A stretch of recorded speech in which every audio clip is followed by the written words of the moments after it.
Hello everyone, welcome to my channel. I hope you all are doing good. So this session is especially for class 10 students ICSC. कल जो chemistry का exam है उसके बारे में हम थोड़ी सी छोटी बातें पर बहुत ही इंपॉर्टेंट बातें करने जा रहे हैं। ऐसे सेशन हम लोगों ने क्लास 10 12 स्टूडेंट्स के साथ भी किया था और काफ़ी फ्रूटफुल सेशन था वो। कुछ कुछ छोटी छोटी बातें हैं जो ध्यान में रखनी है। पढ़ना तो अपनी जगह है पर कुछ कुछ चीज़ें होती हैं पेपर से रिलेटेड, ठीक है ना। पेपर को अटेम्प्ट कैसे करते हैं, पेपर के टाइम पर स्ट्रैटेजी क्या रखते हैं, पेपर से पहले की स्ट्रैटेजी क्या होती है, इससे यही फर्क लाती है। जो इंसान 80 में से 70 लाएगा और 75 लाएगा और 80 लाएगा, उनमें क्या क्या फर्क आ जाता है वो इस स्ट्रैटेजी की वजह से आता है। वरना 70 तो हर कोई गेन कर लेगा, इस स्ट्रैटेजी को रखो या ना रखो। जो 75 प्लस नंबर लाता है वो इस स्ट्रैटेजी को फॉलो करने की वजह से आते हैं, ठीक है। बात कर लेते हैं। सबसे पहले तो हमारे एग्जाम का टाइम 11 बजे होता है, सबको पता है। 10:45 पर आपको क्वेश्चन पेपर मिलना होता है। तो हमें जो है 10:15 तक अपने एग्जामिनेशन सेंटर पर रिपोर्ट करना है। हमें 7 बजे के बाद नहीं पढ़ना सुबह। ट्राई कि मैक्सिमम से मैक्सिमम जितना पढ़ना है आपको आज रात तक खत्म कर लो और रात में ना पढ़ो, रात में ना चुको क्योंकि 11 बजे का टाइम है। पर इट्स अप टू यू, जिसको जिस तरह से पढ़ने की आदत है वो वैसे कर सकता है। आयल से कि आप रात में ना पढ़ो, अगर आपको करना है तो सुबह आप रिवीजन कर लो 2 घंटे एंड 7 बजे के बाद ना पढ़ो। पर अगर आपकी ऐसी आदत है कि आपको रात को पढ़ने की तो आप पढ़ भी सकते हो, पर ट्राई कि आप 7 बजे के बाद ना पढ़ो, ठीक है। देन सेकेंड चीज है प्रॉपर स्लीप। एक प्रॉपर प्लानिंग और प्रॉपर स्टडी के साथ ही इंपॉर्टेंट होती है प्रॉपर स्लीप, ठीक है। तो आपको नींद लेना बहुत जरूरी है, प्रॉपर स्लीप लेना 6 to 7 आवर्स मिनिमम। चाहो तो आप 8 आवर्स की भी ले सकते हो, डिपेंडिंग अपॉन यू। पर आप ऐसा मत करना कि आप पूरी रात जाग रहे हो एग्जाम के लिए और जो है कल जो है पेपर के टाइम पर जब न्यूमेरिकल आएगा सॉल्व करने को मूल कॉन्सेप्ट का, तब आपके दिमाग में आ ही नहीं रहा वो कि क्या करना है उसके अंदर, ठीक है। तो ऐसा मत करना, प्रॉपर स्लीप लेके जाना। ये था आपका पॉइंट नंबर 2। देन थर्ड चीज है आपकी कि कुछ भी जैसे इस टाइम पर वेदर काफी चेंज हो रहा है इंडिया के अंदर और जो है मॉनसून टाइप मतलब क्या कहते हैं अनप्रिडिक्टेड मॉनसून टाइप वेदर हो रहा है। तो आप कुछ भी बाहर का नहीं खाएंगे ताकि आप बीमार ना हो जाओ, फूड पॉइजनिंग के चांसेस काफी ज्यादा हैं। फोर्थ चीज है आपको प्रिकॉशंस लेने हैं क्योंकि H3N2 इन्फ्लुएंजा के केसेस काफी ज्यादा रैपिडली और कोविड के नए वेरिएंट के केसेस भी आ रहे हैं।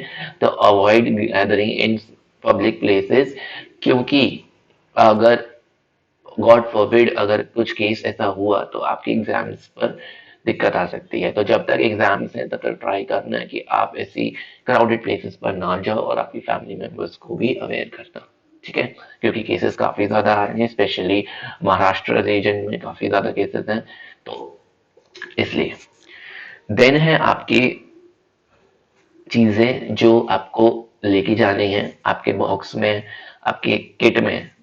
पेन, पेंसिल, बॉल पेन, क्योंकि बॉल पेन से ही आपको जो परफॉर्मा होता है आगे का वो लिखना होता है। प्रेफर करना एक 30 सेंटीमीटर वाला या 15 सेंटीमीटर वाला एटलीस्ट रूलर लेके जाओ ताकि आप वो जो परफॉर्मा है नीचे वाली उसे टेयर कर सको, ठीक है।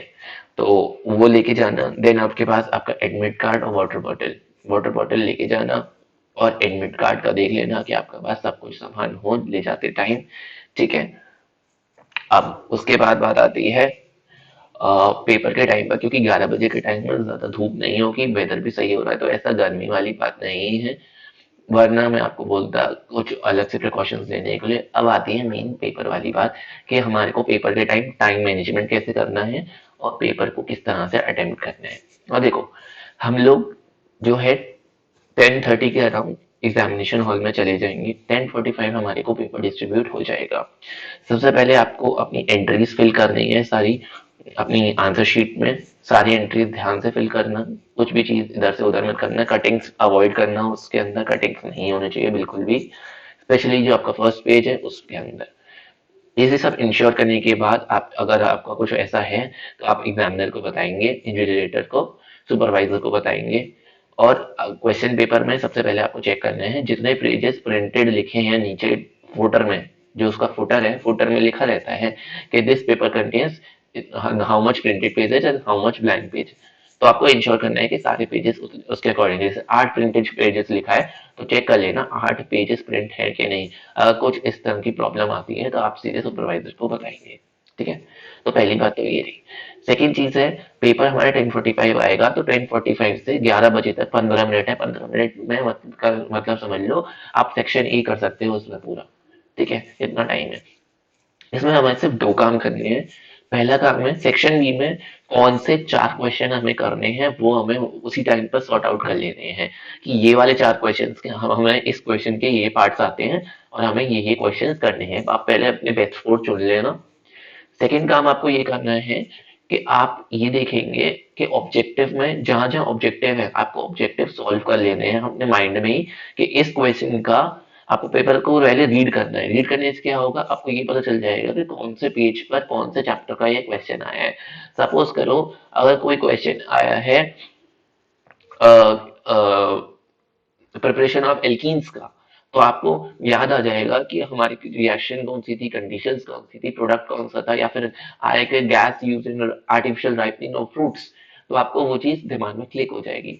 तो इस तरह से आपको पूरा पेपर को अच्छे से पढ़ना है 2 बार, और आपको पूरा देख लेना है कि कहाँ कहाँ से क्वेश्चंस आए हुए हैं, और जो जो क्वेश्चंस आपको नहीं आते हैं उन पर आप सर्कल मार लेंगे और बाद में उन क्वेश्चंस को टाइम देना है आपको। और जो जो आते हैं उनके आंसर आपने दिमाग में पहले ही सोच लिए, तो जैसे ही 11 बजेंगे आप सीधे उसके आंसर लिखना शुरू कर देंगे। तो इस तरह से आपको अपनी स्ट्रैटेजी रखनी है पेपर से पहले की 15 मिनट की। उसके बाद पेपर स्टार्ट करने में मैंने लास्ट वीडियो में भी बताया था, हमारे को 40 मिनट्स करीब देने हैं सेक्शन ए को, क्योंकि सेक्शन ए में हमारे 15 मार्क्स के एमसीक्यू आते हैं एंड देन 5 मार्क्स के 5 क्वेश्चंस आते हैं, जो कि सारे 1-1 मार्क के सब पार्ट्स होते हैं जिसके ऑब्जेक्टिव होते हैं। क्वेश्चन नंबर 1 एमसीक्यू है। एमसीक्यू करने में आई थिंक आपको 12 मिनट से ज्यादा नहीं लगेंगे, मैक्सिमम हम 15 मिनट मान के चलते हैं। देन आते हैं आपके filling the blanks. Filling the blanks 5 हैं, 4 से 5 मिनट में हो जाएंगे। देन आपके वन वर्ड है, वही 3 से 4 मिनट। देन आपके एक स्ट्रक्चर का क्वेश्चन आएगा, फिगर का क्वेश्चन, वो उसका मैं आपको 5 मिनट लेके चलता हूँ। एंड देन लास्ट क्वेश्चन होगा आपका मैचिंग का, उसके भी 5 मिनट लेके चलता हूँ। इस तरह से 5 क्वेश्चन 5 मिनट के हिसाब से 25 मिनट, प्लस 15 मार्क्स के एमसीक्यूज की 15 minute, 25 plus 15 is 40 minutes. 40 minutes is the maximum time जो देना चाहिए इस पार्ट को। उससे ज्यादा देने की नीड नहीं होनी चाहिए, पर आपको अगर ऐसा ज्यादा टाइम लग रहा है तो आपको फिर अपना टाइम आगे एडजस्ट करना पड़ सकता है। तो try to complete within 30 to 40 minute section A. अब आते हैं बात सेक्शन बी की। सेक्शन बी में हम लोगों ने ऑलरेडी आइडेंटिफाई कर ली है कि कौन कौन से बेस्ट 4 करने हैं, और हर क्वेश्चन में हमारे को जो टाइम देना है वो है 10 से 12 मिनट का। 4 क्वेश्चंस करने हैं, चारों का मार्क्स डिस्ट्रीब्यूशन होता है 3-3-2-2। ठीक है, तो 3-3-2-2 का मतलब है 10 मार्क्स है, मतलब 10 मिनट्स पर क्वेश्चन। ये एक एवरेज टाइम है कि 4 क्वेश्चन है तो 40 मिनट्स। पर आपको ऐसा बिल्कुल नहीं करना है। आपको अगर किसी क्वेश्चन में आपको 10 की जगह 12 मिनट भी लग रहे हैं तो इट्स ओके। आप बाकी क्वेश्चन, पेपर पूरा बैलेंस आता है। आपको वन वर्ड लिखना है। सबसे अच्छी बात होती है हमारे पेपर में, हमारा पेपर थियोरिटिकल नहीं होता, सारे 1-1 मार्क 1-1 मार्क 1-1 मार्क के होते हैं। आपको कुछ पढ़ा नहीं लिखना होता पेपर के अंदर, पूरा पेपर ऑब्जेक्टिव टाइप होता है। आप सवा घंटे से 1 घंटा 20 मिनट 25 मिनट में पेपर कंप्लीट कर सकते हो। आपको ट्राई करना है कि मैक्स टू मैक्स हमारे को 1.5 घंटे में पेपर खत्म करना है। पर अगर किसी का पेपर खत्म नहीं होता है तो कोई चिंता की बात नहीं है। मैक्सिमम टाइम आप दे सकते हो 1 hour 45 मिनट इस पेपर में, उससे ज्यादा टाइम नहीं देना है इस पेपर में। 15 मिनट हमें रात में रखने हैं रिवीजन के लिए। अच्छा, अब 2 तरह के बच्चे होंगे। एक होंगे जो पेपर 1 hour 15 मिनट से 1 hour 25 मिनट तक कंप्लीट कर लेंगे। ठीक है, वो क्या करते हैं आगे, वो बेस्ट मतलब 4 क्वेश्चन अटेम्प्ट करने होते हैं, वो 6 के 6 अटेम्प्ट कर देते हैं। क्योंकि हमारे बोर्ड में बेस्ट ऑफ 4 जो है इवेल्युएट होते हैं। अगर किसी क्वेश्चन में आपके 7 मार्क्स है, किसी में 9 मार्क्स है, तो 7 मार्क्स वाले को वो लोग इग्नोर कर देंगे, 9 मार्क्स वाले को कंसिडर करते हैं।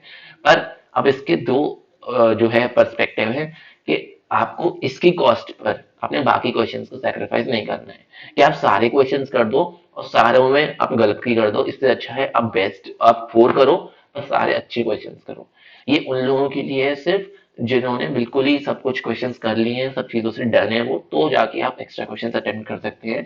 बाकी बिल्कुल भी कंपल्सरी नहीं है कि आपको एक्स्ट्रा क्वेश्चंस अटेम्प्ट करने ही करने हैं। अगर आपके पास टाइम नहीं है, अगर आपको टाइम आपका साथ नहीं दे रहा है, तो आपको एक्स्ट्रा क्वेश्चंस के चक्कर में नहीं पड़ना है। आप उतने ही क्वेश्चंस करिए जितने बोले हैं, 4 क्वेश्चंस करना।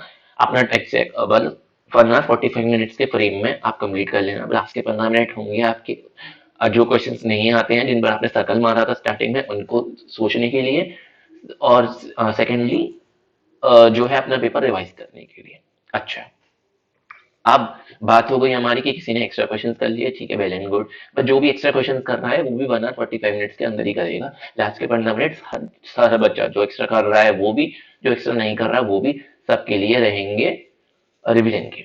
अच्छा, अब हमने कर लिए, जो जो पार्ट अटेम्प्ट नहीं करा वो कर लिया। अब हम रिवीजन कैसे करेंगे, पेपर का रिवीजन किस तरह से करते हैं? तो सबसे पहला रिवीजन का पोर्शन होता है कि आपको ये देखना है कि आपने जो कॉन्टिन्यूशन शीट ली है वो आपने टाई करी है कि नहीं। ठीक है, नंबर 1 बात, बहुत छोटी सी बात है और बच्चे भूल जाते हैं। सेकंड चीज, आपने जो भी कॉन्टिन्यूशन शीट ली उसमें आपने अपनी डिटेल्स फिल करी कि नहीं सारी, क्योंकि आपकी कॉपी आपको नहीं पता आपकी स्टेट में भी जाएगी कि नहीं, ये भी नहीं पता आपको, आपकी सिटी तो आप भूल ही जाओ। तो आपने सारी डिटेल्स फिल करी कि नहीं। ओके, देन आपने जो फ्रंट शीट है स्टार्टिंग वाली, उसमें number of continuation sheets used में लिखा कि नहीं। अगर आपने जितनी भी ली हैं वो नंबर मेंशन करो, अगर आपने नहीं ली है तो नील मेंशन करो, पर मेंशन करना जरूरी है। ठीक है। फोर्थ है, आपने अपने सारे पर्टिकुलर्स भरे हैं कि नहीं, सप्लीमेंट्री शीट्स में भी और मेन शीट में भी सारे पर्टिकुलर्स आपके भरे हैं कि नहीं, आपको ये इंश्योर करना है। फिफ्थ है कि अगर आपने क्वेश्चन अटेम्प्ट किया तो हर क्वेश्चन आपको ना ट्राई करने के फ्रेश पेज से अटेम्प्ट करो। मतलब क्वेश्चन नंबर 1 है तो क्वेश्चन नंबर 1 के पूरे सब पार्ट्स एक साथ अटेम्प्ट करो, पर क्वेश्चन नंबर 1 के बाद क्वेश्चन नंबर 2 अगर लास्ट में 3-4 लाइंस बची हैं किसी पेज पर, तो वहीं क्वेश्चन नंबर 2 मत घुसा देना, फ्रेश पेज यूज करना। आपने 5-6 हज़ार रुपए दिए हैं बोर्ड की फीस, पेपर यूज करने में कोई प्रॉब्लम नहीं है, पर क्लियरिटी होनी चाहिए। ठीक है, बिल्कुल वैसा मत कर देना, बिल्कुल ही chaos क्रिएट कर दो। तो फ्रेश पेज से यूज करना। और अब जब सेंटर होता है, जैसे आपका ये पेज है, तो पेज के सेंटर पर लिखना क्वेश्चन नंबर 2 या क्वेश्चन नंबर 3, क्योंकि अगर आप साइड पर लिखोगे तो हो सकता है वो छुप जाए टाई करने के बाद। तो बीच में लिखना, और सब पार्ट्स भी ढंग से लिखना, एकदम बिल्कुल लेफ्ट मार्जिन में मत लिख देना। और आपको पता होना चाहिए कि राइट मार्जिन में आपको लिखा होता है do not right in this margin, तो लेफ्ट और राइट मार्जिन आपको छोड़नी है, सिर्फ वो क्वेश्चन मेंशन करने के लिए, वो वहां पर कुछ लिखने के लिए नहीं होती। ये चीज ध्यान में रखनी है। फिर है सिक्स्थ पॉइंट, कि आपको अपने पेपर में ये देखना है कि आपके पेपर में सारे क्वेश्चन अटेम्प्ट हैं कि नहीं। आपने जो जो क्वेश्चन से, पहले तो आपको ये देखना है कि आपने सारे क्वेश्चंस जो बोले गए थे वो सबके सब पार्ट, सारे पार्ट्स अटेम्प्ट कर लिए हैं कि नहीं। ये वाली सिक्स पॉइंट में पार्ट है ये, कि सारे पार्ट्स हमने अटेम्प्ट करे हैं नहीं। पार्ट बी है कि हमने सारे पार्ट सीक्वेंस में अटेम्प्ट करे हैं नहीं। ऐसा तो नहीं है हमने ए का आंसर बी में दे दिया हो, बी का आंसर सी में दे दिया हो, हमने कुछ मिसमैच तो नहीं कर दिया पॉइंट्स में, ये आपको इंश्योर करना है। थर्ड है, जो बहुत जरूरी है, अगर आप कोई क्वेश्चन कर रहे हैं, सपोज करो क्वेश्चन नंबर, सेक्शन बी का क्वेश्चन नंबर 2 अटेम्प्ट कर रहे हैं, तो आपको क्वेश्चन नंबर 2 के सारे पार्ट्स एक साथ करने हैं। ऐसा मत करना, क्योंकि A B C D 4 part होते हैं, तो ये मत करना क्वेश्चन नंबर 2 में ए पार्ट कर लिए, बी पार्ट कर लिए, सी पार्ट कर लिए, डी आया नहीं तो हमने क्वेश्चन नंबर 3 कर दिया, और फिर लास्ट में बिल्कुल लास्ट वाले पेज पे क्वेश्चन नंबर 2 डी पार्ट डाल दिया। एग्जाम में काट देगा अगर गुस्से में हुआ तो। ठीक है, आपको उसे मौका नहीं देना है काटने, बिल्कुल भी नंबर काटने का। तो जो भी, अगर आपको नहीं आता है डी पार्ट, तो उसके लिए स्पेस छोड़ दो। अगर नहीं श्योर हो कितना पेज छोड़ना है, एक पेज छोड़ दो पूरा, बाद में क्रॉस कर देना उस नीचे। पर आपको हर क्वेश्चन का हर पार्ट उसी के अंडर ही करना है। क्वेश्चन नंबर 2 है तो क्वेश्चन नंबर 2 के चारों पार्ट उसी के अंडर ही होंगे, कहीं एक्स्ट्रा नहीं करने हैं। ये बात बहुत बहुत इंपॉर्टेंट है, जो बच्चे भूल जाते हैं। ठीक है, तो इस तरह से आपको अटेम्प्ट करने हैं। और लास्ट में जो रिवीजन का वो होता है कि आपको रिवाइज करना है हर क्वेश्चन का आंसर, कि हमने सही लिखा है कि नहीं। तो ये लास्ट पॉइंट में आते हैं बच्चे, फर्स्ट पॉइंट में कर लेते हैं। फर्स्ट पॉइंट तो बच्चे ये है कि हमने शीट्स मेंशन करी है कि नहीं, टाई करा है कि नहीं, डिटेल्स फिल करी है कि नहीं, आपने क्वेश्चन के आंसर्स, सारे क्वेश्चंस अटेम्प्ट करे हैं कि नहीं, आपने सबके आंसर्स उनके कोरिस्पॉन्डिंग नंबर के अकॉर्डिंग दिए हैं कि नहीं, आपने हर क्वेश्चन का सब पार्ट उसके अंदर करा है कि नहीं, आपने मिडिल में लिखा है कि नहीं। ये सब होता है ज्यादा इंपॉर्टेंट, rather देन रिवाइज करना पेपर के। तो लास्ट में आता है पेपर का रिवीजन, कि आप पेपर रिवाइज करो। ठीक है। अगर आप यही चीजें जो है फर्क लाते हैं 75 तक नंबर जो लाते हैं बच्चे, और जो 75 प्लस नंबर लाते हैं बच्चे, और जो 80 में से 80 ले आते हैं, उनके बीच में ये चीजें फर्क लाती हैं। ठीक है, तो आपको इन चीजों का ध्यान रखना है। पेपर हो जाएगा, कोई दिक्कत नहीं है पेपर में, आसान पेपर आता है, लेंदी पेपर बिल्कुल नहीं आता है। जो आपने पढ़ा है उसमें से ही आएगा, कॉन्फिडेंट रहना है। पेपर के टाइम पर बिल्कुल भी टाइम वेस्ट इधर उधर देख के टाइम वेस्ट नहीं करना है। बस फोकस रहना है पेपर पर, साफ साफ काम करना है, मिनिमम कटिंग्स करनी है। ये चीजें आपको ध्यान में रखनी है, और अगर आप ये चीजें होंगी ना तो एग्जामिनेटर पर ऑलरेडी जो है ऑटोमेटिकली इंप्रेशन पड़ जाता है। तो ये चीजें आपको ध्यान में रखनी है। क्वेश्चन पेपर पर फालतू में लिख के पेपर पास करने का, ये सब में टाइम वेस्ट मत करना, अपने पेपर पर ध्यान देना। मतलब बड़ा पेपर नंबर इरेजर पे और इन सब चीजों पर लिख रहे हो और आंसर पास कर रहे हो, ठीक है, तो इन सब पर टाइम वेस्ट मत करना, अपने पेपर पर ध्यान देना, पेपर अच्छा ही होगा। अगर आपको इन्फॉर्मेशन अच्छी लगी हो, कुछ लगा हो कि कुछ एक्स्ट्रा चला है, तो चैनल को सब्सक्राइब करना, लाइक करना, ज़्यादा से ज़्यादा लोगों तक शेयर करना। अगर आपको फिर भी कोई डाउट आता है तो चैनल का जो डिस्क्रिप्शन है उसमें आपको टेलीग्राम का लिंक मिल जाएगा, वीडियो के डिस्क्रिप्शन में भी मिल जाएगा। आप टेलीग्राम ग्रुप ज्वाइन करके अपने डाउट्स पूछ सकते हो, मेल भी कर सकते हो, कोई क्वेश्चन में दिक्कत आ रही हो तो, या फोटो खींच के टेलीग्राम ग्रुप पर भी भेज सकते हो। ठीक है, और ज़्यादा से ज़्यादा फैलाओ, सब्सक्राइब करो चैनल को, और आपका पेपर अच्छा हो। Wish you all the best. Thank you very much, good bye and take care.